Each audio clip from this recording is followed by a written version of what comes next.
right, as I mentioned, unfortunately our speaker Alberta Clinkscales could not be with us. We hope to have her again in the spring.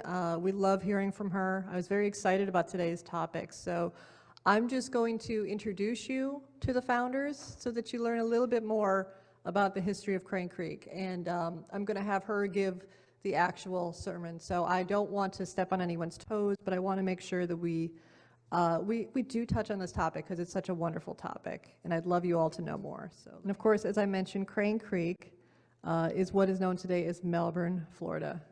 I do apologize for the haphazardness of this. It was a last-minute change, so I am only vaguely prepared to speak on the topic, but thankfully there are people who are much more knowledgeable than me who have lots of information online to share. So I want to start by thanking the Baha'i community, in particular Dean Martineau and Judy Martineau, who introduced me to the founders of Melbourne, Florida, and their efforts to preserve their history.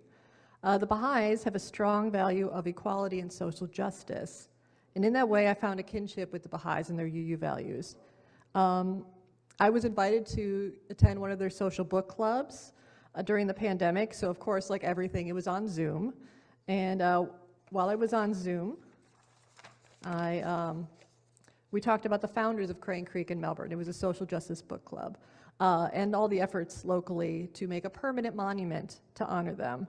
And we also talked about the importance of lifting up these stories and sharing the narratives of people of color in particular that are so often left out of history. So allow me to introduce you to our Melbourne Crane Creek founders. The three founders were Black freedmen, and as a consequence, only a limited amount is known of their history. A local group, which is the Concerned Citizens Committee of South Brevard, has a mission to create and erect a statue in honor of the three black men who were freed slaves in 1867 and are credited as the founders of Crane Creek, which is known today as Melbourne, Florida.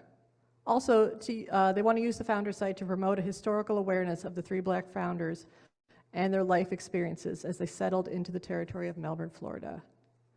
This is their website, which is melbournefounders.org. And let me introduce you to the three men. Their names are Wright brothers, Peter Wright, and Balaam Allen. And I'm going to show you a quick promotional video to start with. They're also trying to make a documentary.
This story about Wright brothers, Balaam Allen, and Peter Wright is the story of hope.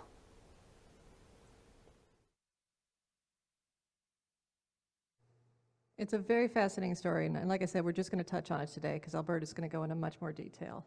As I said, the three black freedmen are Wright brothers, Peter Wright and Balaam Allen, and they settled in Florida along the banks of the river that is now known as Crane Creek. Each of these men received property on the north and south sides of Crane Creek, and according to the 1880 census, Brevard County, there were just 5 black men who were heads of families. 3 of them, Wright, Allen, and brothers. Captain Peter Wright became the mail carrier. He was the first mail carrier here. Whether these men arrived on Crane Creek separately or together is not known. They left no written records.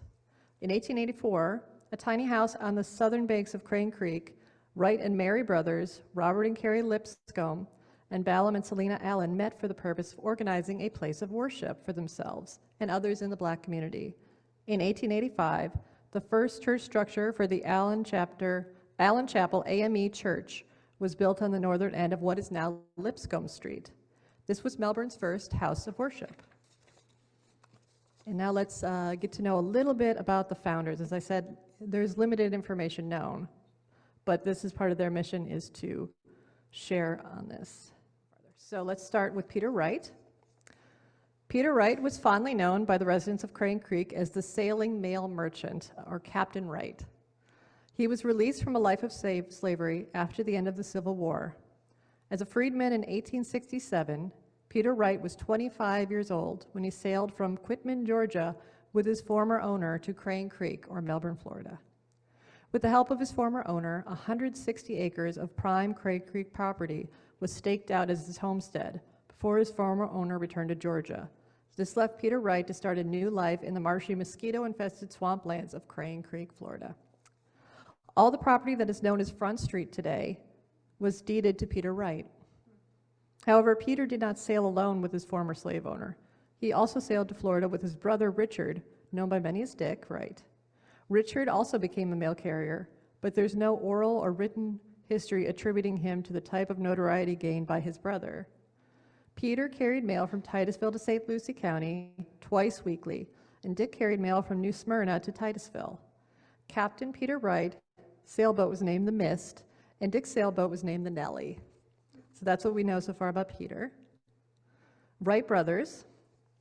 Historically, he's known as Wright Brothers, although his headstone reads William W. Brothers, most likely his middle name he commonly used in everyday transactions. Wright Brothers was born in 1845 in Alabama, Florida, or West Virginia, depending on what census report you choose to believe. However, what is accurate is that he sailed to Crane Creek around 1880 and worked hard to make his fortune for him and his wife, Mary Silas Brothers.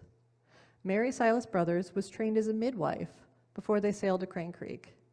History tells us that Wright Brothers was of Jamaican descent. He was deeded 7.5 acres of property and worked diligently farming his citrus groves, while also working in the pineapple fields on Barrier Island. As his wealth grew, later in life he owned and operated a grocery store on Lipscomb Street. Wright and Mary Brothers are recorded as having the first child born in Melbourne. They named their son William Rufus Brothers.